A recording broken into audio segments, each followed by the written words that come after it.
10문제씩 지금 매주 내드릴 예정입니다. 지금 문제 푸는 거는 지난주에 했던 내용입니다. 오늘 했던 내용은 다음 주에 하도록 하겠습니다. 여러분들이 기출문제 풀이를 옛날에 했는데 기출문제를 계속 반복해서 풀어보셔야 됩니다. 기출문제가 가장 중요합니다. 기출문제에서 조금씩 변형을 해서 출제를 합니다. 자, 1번 문제 좀 어려울 수 있는데 틀린 것은 했는데 답은 1번입니다. 파주시에서는 환산보증금이 5억 4천입니다. 6억 9천이 아니고 5억 4천만 원 이면 대항 요건을 갖추고 관할 세무서장으로부터 확정일자 받은 경우에 후순위 권리자보다 그 밖의 채권자보다 우선 면제 받을 수가 있습니다. 우선 면제 받으려면은 우리 지금 요약지 125페이지에 나와 있습니다. 125페이지를 보시면 125페이지가 아니구나. 123페이지 보시면 나옵니다. 맨 밑에 서울특별시는 9억 원 이하, 이게 4월 2일 날 바뀐 것까지 다 반영돼 있죠. 지금 우리 서브노트가 123페이지 9억 원 이하고요. 그 다음에 과밀억제권역하고 부산광역시는 6억 9천 이하, 그 다음에 광역시하고 그 다음에 세종특별자치시, 파주시, 화성시, 안산시, 용인, 김포, 광주는 5억 4천만 원 이하, 기타 지역은 3억 7천만 원 이하인 경우에 확정일자 받으면 후순위보다 우선 면제 받을 수 있습니다. 중요합니다. 왜냐하면 이건 4월 달에 바뀌었기 때문에 시험에 나올 확률이 높아요. 올해 개정된 거는 시험에 반영할 가능성이 많습니다. 자, 그래서 1번이 틀린 답이 되겠습니다. 자, 그 다음에 2번은 보면 임차인은 임차물을 양수인에게 인도하지 않으면 우선 면제를 받을 수가 없다. 네, 맞습니다. 우선 면제 받으려면, 배당금을 받으려면은 동시행 관계 있습니다. 방 빼줘야 됩니다. 건물 빼줘야 됩니다. 인도해야 됩니다. 자, 그 다음에 3번 은행법에 따른 은행 등이 우선 면제를 취득한 임차인의 보증금 반환 채권을 계약으로 양수한 경우에는 양수한 금액의 범위에서 우선 면제권을 승계한다. 이게 옛날 박근혜 정부 때 전세 대책으로 나온 거예요. 즉 전세자금 대출을 낮은 금리에 받을 수 있도록 하기 위해서 이런 걸 도입했고요. 따라서 금융기관이 대신 우선 면제를 받을 수 있다는 이야기입니다. 전세대금 자금 이거 대출 안 갚으면. 자, 그 다음에 4번 차임 또는 보증금이 임차 건물에 관한 조세 공과금 그 밖의 부담의 증감이나 경제사정의 변동으로 인하여 상당하지 아니하게 된 때에는 당사자는 장래의 차임 또는 보증금에 대하여 정감을 청구할 수 있다. 감액은 상한선이 없는데 정액만 100분 5를 초과하지 못하죠. 일방적으로 100분 5를 초과하지는 못하지만 당사자 합의가 되면 초과해도 된다라고 판례는 되어 있습니다. 합의가 됐다면. 그러나 월차임 전환율은 합의해도 초과해서 받을 수 없습니다. 월차임, 월세로 돌리는 경우는 정액 청구는 합의를 하면 이 금액을 초과할 수도 있습니다. 5번 정액 청구는 임대차 계약 또는 약정한 차임 등의 정액이 있은 후 1년 이내에는 하지 못한다. 맞습니다. 한번 올리고 나면 1년 안에 다시 못 올린다고요. 자, 그 다음에 2번입니다. 2번 틀린 것은 했는데 답은 5번입니다. 권리금 보호 규정은 전대인과 전차인의 전대체 관계에는 적용하지 않습니다. 그래서 2번에 5번이 정답이 되겠습니다. 자, 그 다음에 5번이 답인데 1번 임대차 목적물인 상가 건물이 유통산업발전법에 따른 대규모 점포 또는 준대규모 점포, 대규모 점포는 백화점 할인 매장이 되겠습니다. 준대규모 점포 이런 게 재래시장도 포함되는데요. 권리금 회수기에 보장해 주지 않아도 됩니다. 다만 전통시장 및 상점과 육성을 위한 특별법 제2조 1호에 따른 전통시장은 제외한다. 이거 밑줄 치세요. 이게 신설됐습니다. 전통시장은 제외되는 것으로 개정됐습니다. 그러면 전통시장은 권리금 회수기회를 보장해 준다는 말입니까? 안 해준다는 말입니까? 이게? 예, 전통시장은 권리금 회수기회를 보장해 준다는 말입니다. 백화점이나 할인매장은 안 해줘요. 그래서 백화점 같은 거는 거의 2주마다 매장 위치를 바꿔버리더라고요. 에스컬레이터 앞에 있는 게 훨씬 더 잘 팔리잖아요. 백화점은 임대료를 어떤 식으로 받느냐 하면 백화점은 매출의 거의 40%가 임대료예요. 통상적으로 보면. 그래서 10만 원짜리 백화점에서 하나 팔면 4만 원 백화점이 먹고요. 나머지 한 4만 원은 판매자가 먹고 한 2만 원 정도가 원가고 그렇죠? 대체로. 그래서 매장 위치를 바꾼다고 좋은 데 있는 사람은 만 많이 팔릴 거 아니에요. 아마 가보세요. 백화점 위치가 바뀌었을 거예요. 할인 매장도 마찬가지고. 이마트 이런 것도 조금씩 위치가 바뀌더라고요. 이마트 같은 것도 거기 점포들이 들어와 가지고 직접 파는 경우가 많잖아요. 그 판매자가 이마트 직원이 아닌 경우도 많아요. 백화점은 거의 다 아니고요. 자, 그래서 1번 맞고요. 2번 국토교통부 장관은 임차인과 신규 임차인 대리는 자가 권리금 계약을 체결하기 위한 표준 권리금 계약서를 정하여 그 사용을 권장할 수 있다. 네, 권리금 표준 계약서는 국토교통부 장관이 정해서 권장할 수 있고요. 상가 건물 임대차 표준 계약서는 법무부 장관이 사용을 권장할 수 있습니다. 그 다음에 3번 임차인이 주선한 신규 임차인이 되려는 자가 임차인으로서의 의무를 위반할 우려가 있거나 그 밖에 임대차를 유지하기 어려운 상당한 사유가 있는 경우에는 권리금 회수 기회를 보장해 주지 않아도 된다. 참 이게 어려운 부분이죠. 월세 안 낼 것 같다. 처음 한 번 만났는데 월세 안 낼 것 같다. 다른 사람 데리고 와봐라. 이렇게 할 수 있다는 이야기. 그래서 사실 이 권리금 회수 기회 보장이 2015년도에 도입되었음에도 불구하고 이 제도가 도입되기 전보다 오히려 권리금 회수가 더 안 되고 있대요. 지금 시장에서는. 주인이 협조하지 않는 경우 권리금 받아가기 어렵습니다. 현 구조에서는.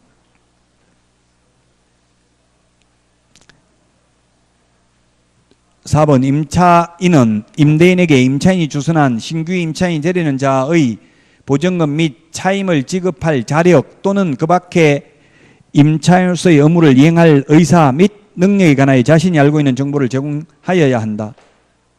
참 어려운 부분이죠. 이런 게. 답은 5번입니다. 그래서 그 다음에 3번입니다. 3번은 전자문서로 할 수 없는 것은 답이 1번이죠.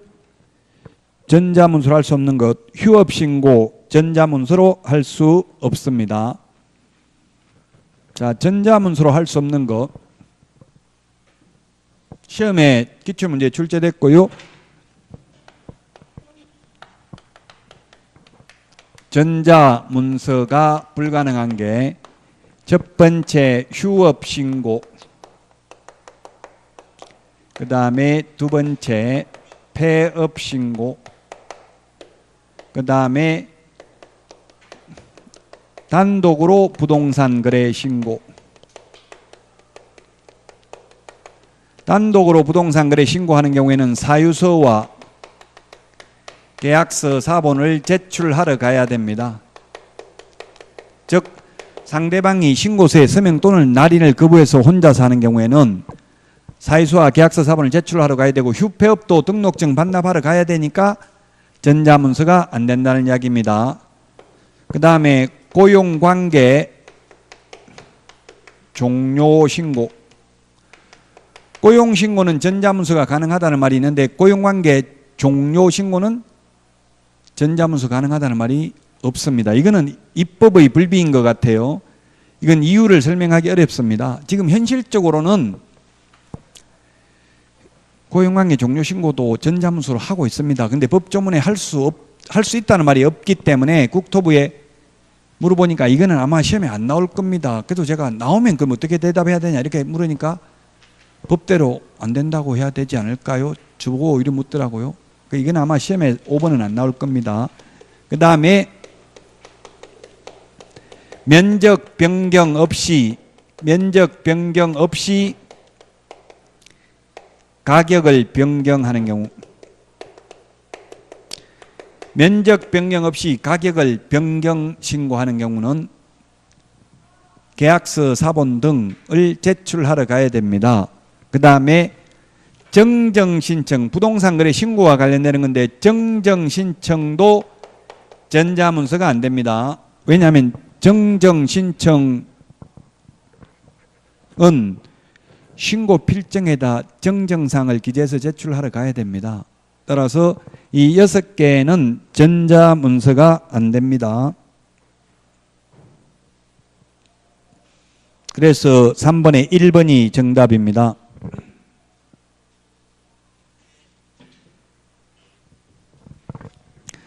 다음은 4번입니다.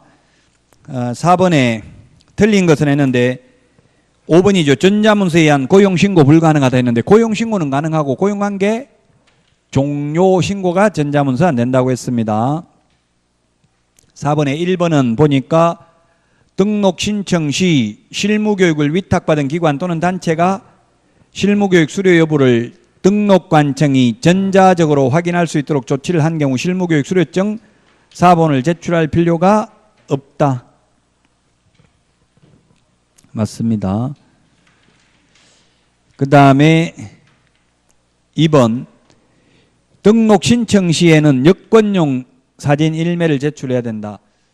보니까 이게 정부에서 사진 제출하는 거 뭐 심지어 변리사 자격증에 붙이는 사진도 다 여권용 사진으로 전부 바뀌었더라고요. 다 바뀌었는데 우리 공개사법 시행규칙에 하나 안 바뀐 게 있어요. 실수로. 시험에 아마 실수로 안 바뀐 건 안 나올 거예요. 원칙적으로 다 반명 한판 사진이 여권용 사진으로 바뀌었다. 등록증에 붙여야 되니까 한 장 제출하는데 3번 매수 신청 대리인 등록 신청할 때는 사진 2장 제출해요. 이메일을 제출한다. 그 다음에 인장 등록, 등록 인장, 변경 등록은 전자문서로 다 가능합니다. 그래서 답이 4번에는 5번이 되겠습니다. 다음은 5번입니다. 5번. 5번 틀린 것은 했는데 답은 5번입니다. 5번. 5번은 그냥 가태료입니다. 2+1이 업무정지거든요. 우리 거기 오늘 내드린 핵심 비교 정리 프린터 1번을 보시면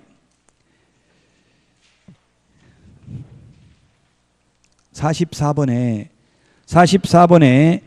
12번부터 44번에 12번부터 15번까지 비교를 해야 됩니다.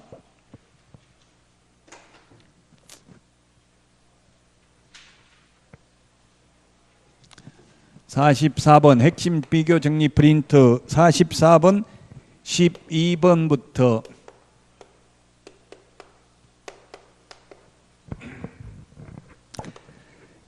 12번 2+1, 15번 2+1, 13번 3+1, 14번 2+1입니다.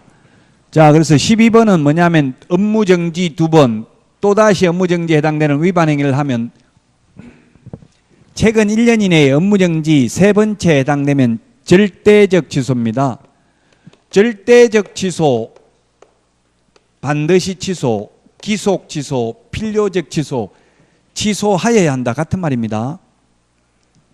근데 15번도 똑같아. 12번하고 업무정지 2번에 또다시 업무정지에 해당되는 위반 행위를 하는데 이거는 임의적 취소 또는 상대적 취소입니다. 임의적 취소. 임취, 앞으로 임취라고 하겠습니다. 절취, 임취, 임의적 취소, 등록을 임의적 취소라고요. 근데 다른 점은 중개사무소는 절대적 취소인데 임의적 취소는 매수 신청 대리인, 매수 신청 대리인 등록은 임의적 취소입니다. 업무정지 2번에 또다시 업무정지에 해당되는 위반 행위를 하면.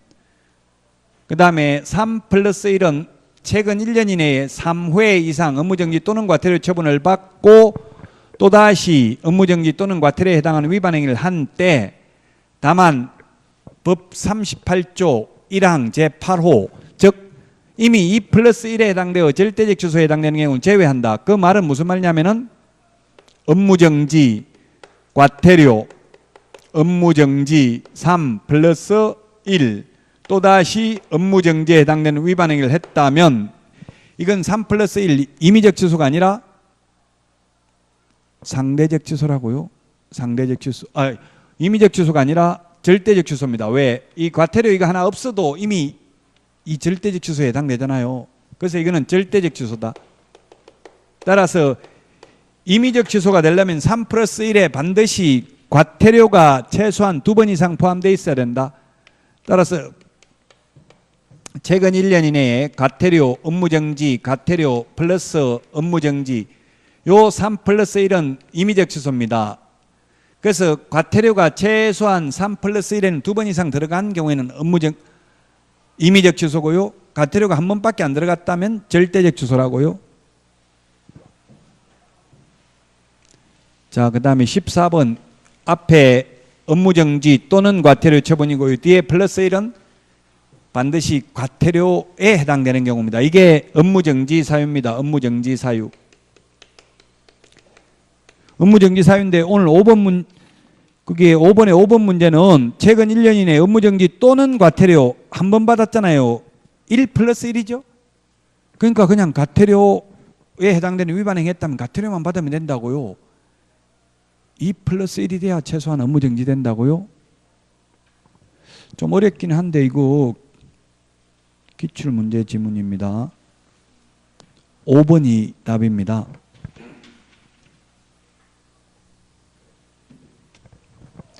자, 그 다음에 6번입니다. 6번.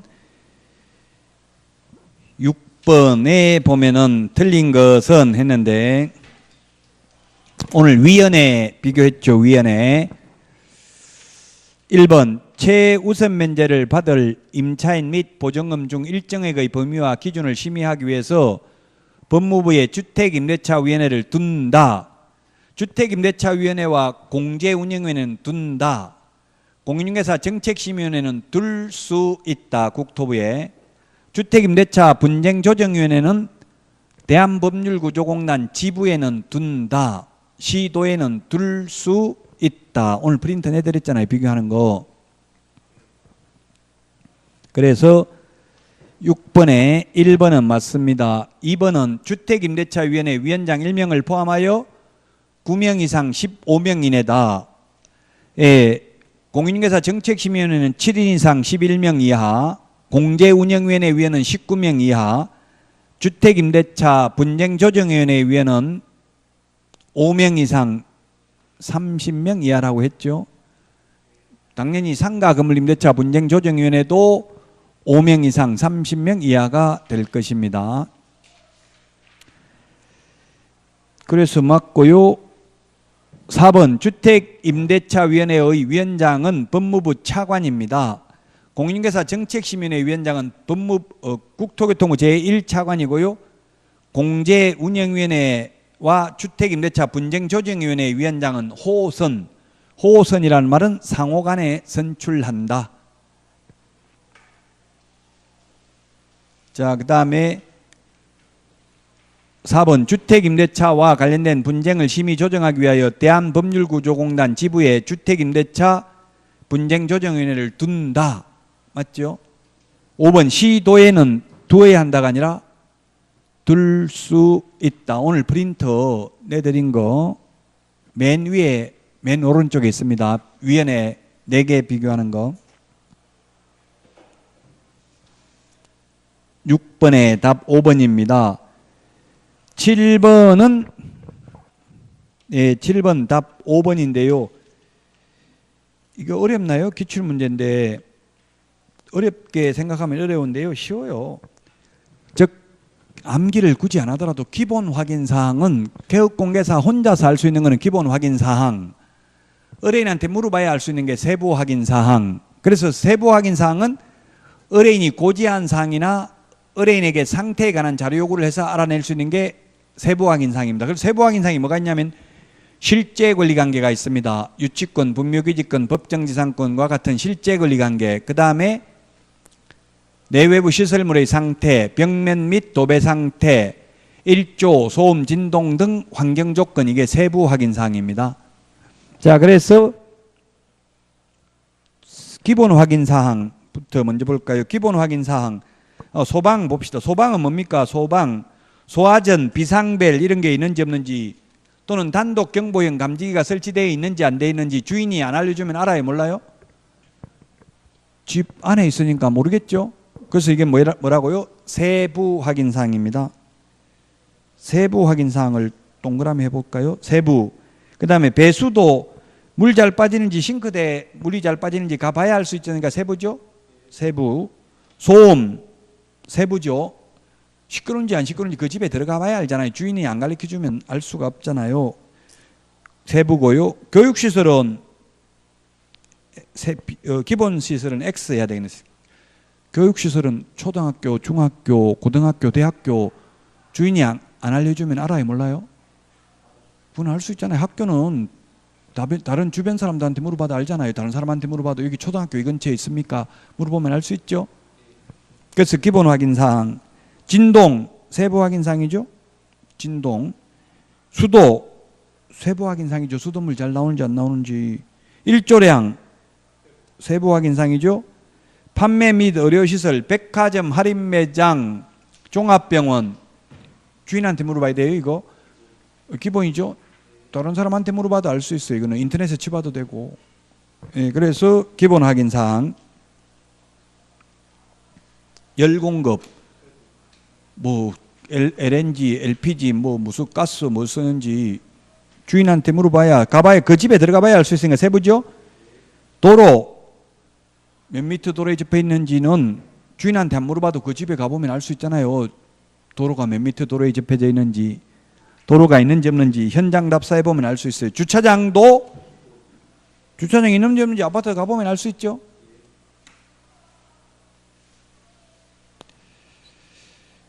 이게 주차장법이 개정돼 가지고 지금 문콕 방지하기 위해서 20cm 더 늘어났죠. 옛날보다. 일본 가보니까 저는 충격받았어요. 우리나라는 막 거의 운전 잘하는 사람도 되게 힘들어요. 대구 나오면 거의 사람 하나 빠져나오기도 힘들어요. 근데 일본 같은 데는 보니까 거의 한 20cm 이상 그 공란으로 비워놨더라고요. 우리 장애인 주차장하고 비슷하게 돼 있어요. 그러니까 이제 앞으로 우리나라도 20cm 더 늘려야 되니까 이제 문제는 뭐겠어요? 다가구나 다세대 이런 거, 다가구 같은 거 지은 게 수익률이 안 나올 수 있겠죠. 주차 대수를 확보해야 되니까.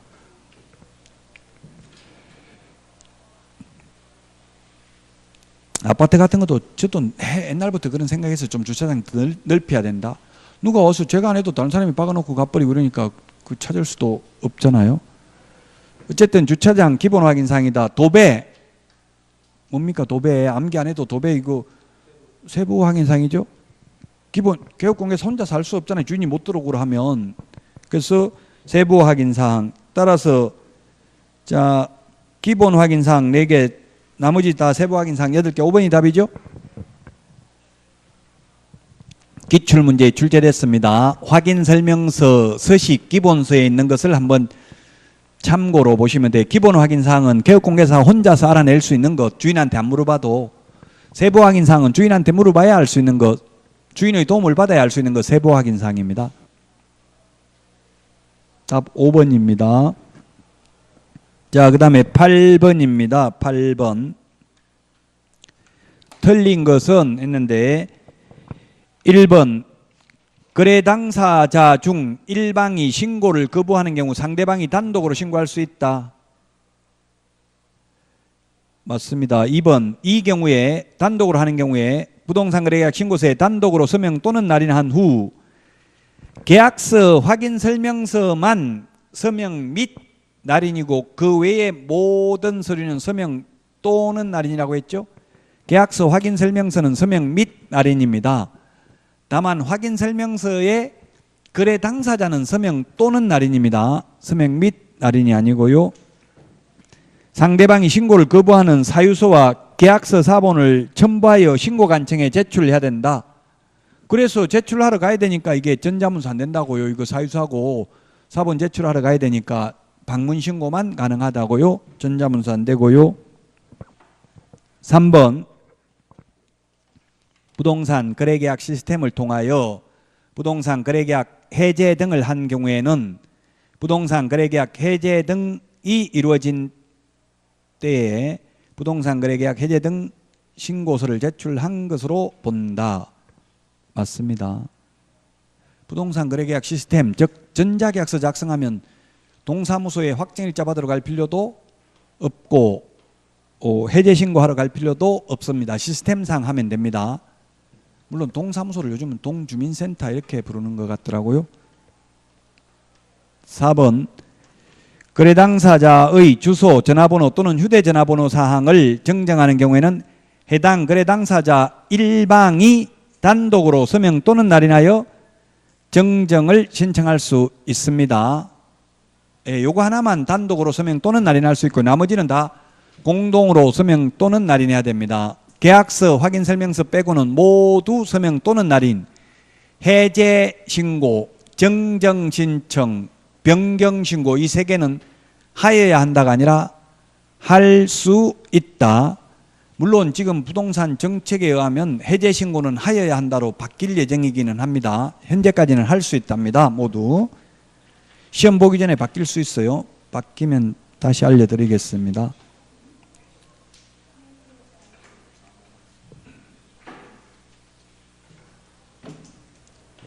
자, 그 다음에 신고 내용을 조사한 경우 신고관청은 조사 결과를 시도지사에게 매월 1회 보고해야 된다. 거기 50페이지 우리 핵심 비교정리 프린트 50번에 동그라미 3번에 있습니다. 신고 내용 조사 결과를 신고관청은 시도지사에게 보고해야 되고요. 시도지사에게 매월 1회 보고하라 이런 말 없어요. 그냥 보고하라고만 돼 있어요. 보고받은 시도지사는 매월 1회 국토교통부 장관에게 보고해야 됩니다. 그래서 틀렸다고. 이거 핵심 비교정리 프린트 50번에 4번 기본수도 한번 찾아보시면 돼요. 이해 안 되면. 그래서 공인중개사법은 따로 시간 내서 공부 안 하셔도 조금 일찍 오셔서 일찍 못 오면 쉬는 시간이라도 문제 이거 10문제만 정확하게 풀어봐도 엄청난 공부가 돼요. 매일 10문제라고 하면. 해설도 되어 있고 해설 봐도 이해 안 되는 거는 법조문을 가급적이면 찾아보면 좋아요. 법제처 국가법령정보센터 있잖아요. 아니면 기본서를 찾아보고 자꾸 찾아보는 게 기억에 오래 남습니다. 자, 그 다음에 9번 문제입니다. 9번.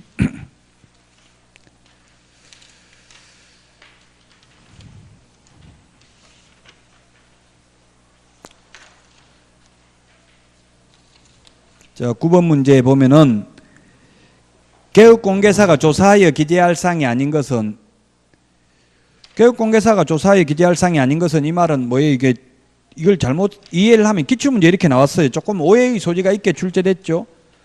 이 말은 그 세부 확인 사항은 이걸 묻고 있는 거예요. 세부 확인 사항은 아예 그럼 교육공개사가 조사하여 기재할 사항이 아닌 것은 이 말은 조사 안 해도 되고 기재를 아예 안 해도 된다 이런 뜻이 아니라고요. 하긴 하는데 의뢰인한테 물어봐야 알 수 있는 것, 즉 세부 확인 사항을 묻는 거라고 이게 기출문제 이런 식으로 표현을 했어요. 이 질문하더라고. 그럼 이거는 조사 안 해도 되냐? 답은 뭐예요? 답은 1번이죠. 단독 경보형 감지기는 세부 확인 사항입니다. 의뢰인에게 상태에 관한 자료를 요구하거나 의뢰인이 고지한 사항을 기재한다고. 단독 경보형 감지기는 어디에 설치했어요? 각 실마다, 즉 그 실, 방마다 다 있어야 되거든요. 그 방에 안 들어가 보면 모르잖아요. 단독 경보형 감지기 있는지 없는지. 그래서 교육공개사가 조사 못 하잖아요. 그 나무 집에 들어가서 그 주인한테 허락받고 오라고 해야 가서 볼 수 있는 거예요. 주인한테 협조받아야 된다 이 말이에요. 즉 다른 말로 하면 세부 확인 사항은 이 말이라고요. 이 문제의 취지가 인터넷에 질문하더라고. 조사하여 그럼 단독 경보용 감지기는 조사 안 해도 되냐? 이렇게 묻는데 그게 아니라 적기는 적때 개업공개사 마음대로 적을 수는 없고 주인한테 물어봐야 된다 이 말에 있는지 없는지. 즉 그 집에 들어가 봐야 된다 이 뜻입니다. 자, 그 다음에 10번입니다. 10번. 10번.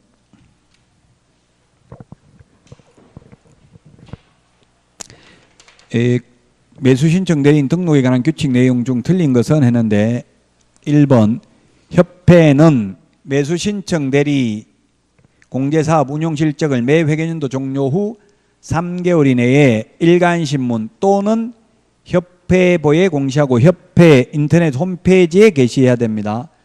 옛날에 2개월이었는데 3개월로 바뀌었습니다. 3개월이고요. 그 다음에 2번 금융위원회의 설치 등에 관한 법률에 따른 금융감독원 원장은 국토교통부 장관으로부터 요청이 있는 경우에 협회 공제사업에 관하여 검사할 수 있다 했는데 국토교통부 장관이 아니라 누굽니까? 법원 행정처장입니다. 법원 행정처장. 매수신청 대리와 관련되는 것은 법원 행정처장. 매수신청 대리와 관련되는 것은 법원 행정처장. 중개업과 관련되는 것은 국토교통부 장관이죠. 그래서 10번에 2번이 틀렸습니다. 자, 그 다음에 3번 매수신청 대리업을 휴업, 폐업, 휴업한 매수신청 대리업의 재개 또는 휴업기간의 변경을 하고자 하는 때에는 예규에서 정하는 신고서에 매수신청 대리인 등록증을 첨부, 휴업 또는 폐업의 경우에 한한다 하여 감독법원에 미리 신고해야 한다. 법인인 개업공개사의 매수신청 대리인의 분사무소의 경우에도 또한 같다.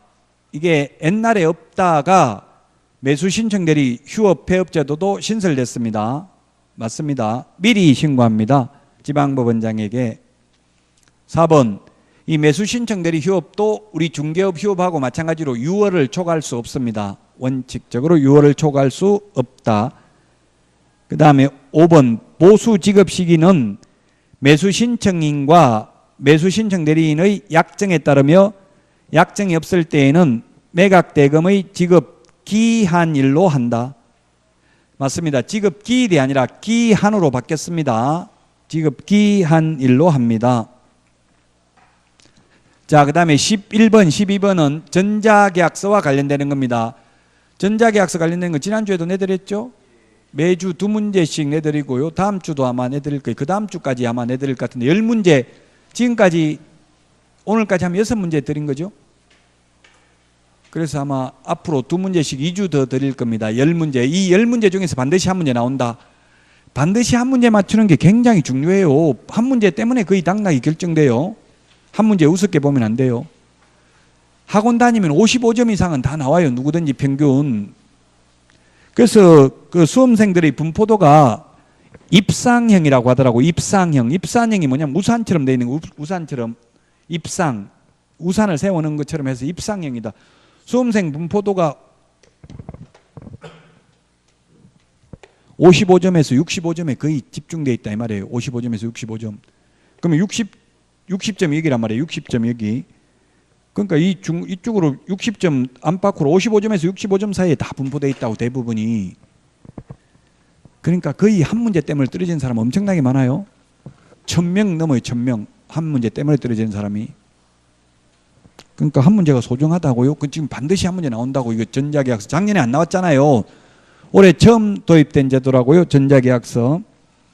이 전자계약서에 대해서는 여러분들이 전자계약서 부동산 거래계약 시스템이라고 인터넷 치면 그 홈페이지 자주 하는 질문에 나와 있는 내용이에요. 이거 제가 임의로 만든 게 아니고. 그리고 저도 전자계약서 패스워드 아이디 만들어가지고 직접 전자계약서 작성을 해봤어요. 제가 강의하려고 책 쓰려고. 처음 도입되는 제도니까 알 수가 없잖아요.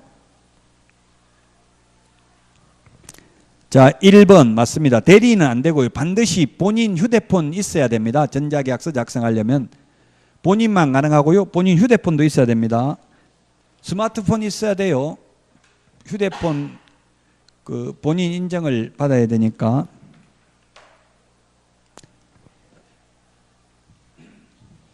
스마트폰이 있어야 되는 건 아니네. 휴대폰만 있어도 그 본인 인증 오잖아요. 문자 오면 그거 다 입력하면 되니까. 어쨌든 휴대폰 있어야 됩니다. 본인 휴대폰. 그 다음에 1번이 그래서 답입니다. 2번 전자계약의 단점은 계약정보 및 개인정보 유출이 우려가 있다. 저는 사실 이게 기계상 우려가 있는지 잘 모르는데 솔직히 말하면 그 홈페이지에 들어가 보면 안전하다라고 적어놨어요. 안전성. 예, 유출 안 된답니다. 유출 안 되고 안전한 이유가 또 매도인인 경우 신분증도 확인하지만 본인 휴대전화로 본인 인증을 하니까 더욱 안전하다고 봐야 되겠죠. 우리 전자상거래 할 때 뭐 G마켓 이런 데서 할 때도 본인 인증 같은 거 하잖아요. 그러니까 본인 인증을 거치기 때문에 더욱더 안전하다. 유출될 우려 없습니다. 그 다음에 종이계약보다 불편하다. 제가 현업에 있는 분들 연수교육, 실무교육 해보면 불편하다는 분도 사실은 많아요. 솔직히 말하면. 그런데 홈페이지에 들어가면 편리하다고 돼 있어요. 그 스마트폰도 처음 나오면 불편하잖아요. 시스템을 잘 모르니까. 적응이 안 되니까. 근데 해보면 편리해요. 왜냐면 종이계약서, 종이도 아낄 수 있잖아요. 따로 출력해서 보관할 필요도 없어요. 그냥 시스템상 입력만 해놓으면 돼요.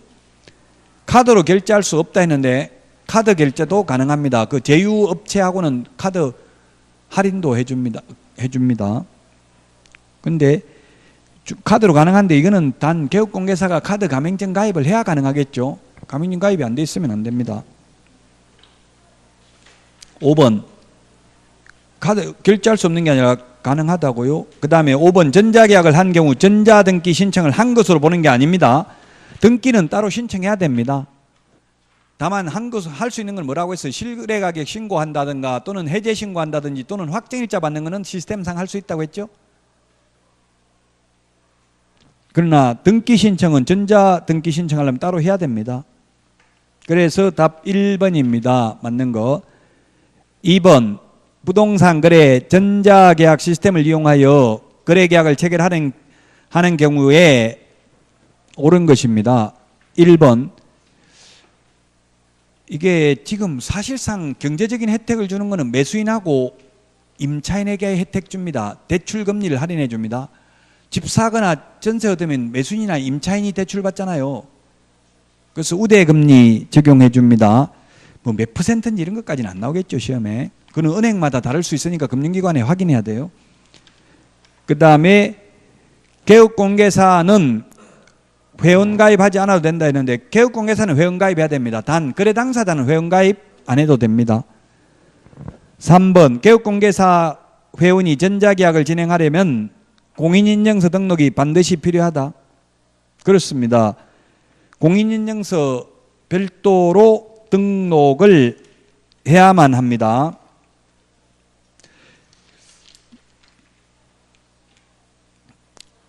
그 사업자 법용 또는 특수목적용 공인인증서를 발급받아야 되고 은행 법용은 안 됩니다. 그 다음에 그래서 답 3번이고요. 4번 개업공개사 회원은 개인 법용 공인인증서를 전자계약서에 사용할 수 있다. 개인 법용은 안 됩니다. 사업자 법용 또는 특수목적용 부동산거래 공인인증서를 따로 한국무역정보통신주식회사에서 발급받아야 됩니다. 그래서 4번도 틀렸고 5번 대면 거래의 경우에도 거래 당사자, 매수인, 매도인 또는 임대인, 임차인 등은 별도로 서명을 위한 앱을 설치하여야 한다 했는데 설치 안 해도 됩니다. 그냥 개업공개사 그 앱에다가 전자 서명하면 됩니다. 그래서 12번에는 답이 3번이 되겠습니다. 자, 이번 시간 여기까지 하고 다음 주에 이제 14페이지부터 하도록 하겠습니다. 지금 환절기에 건강 조심하시고요. 아프지 말고 다음 주에 뵙도록 하겠습니다. 수고하셨습니다.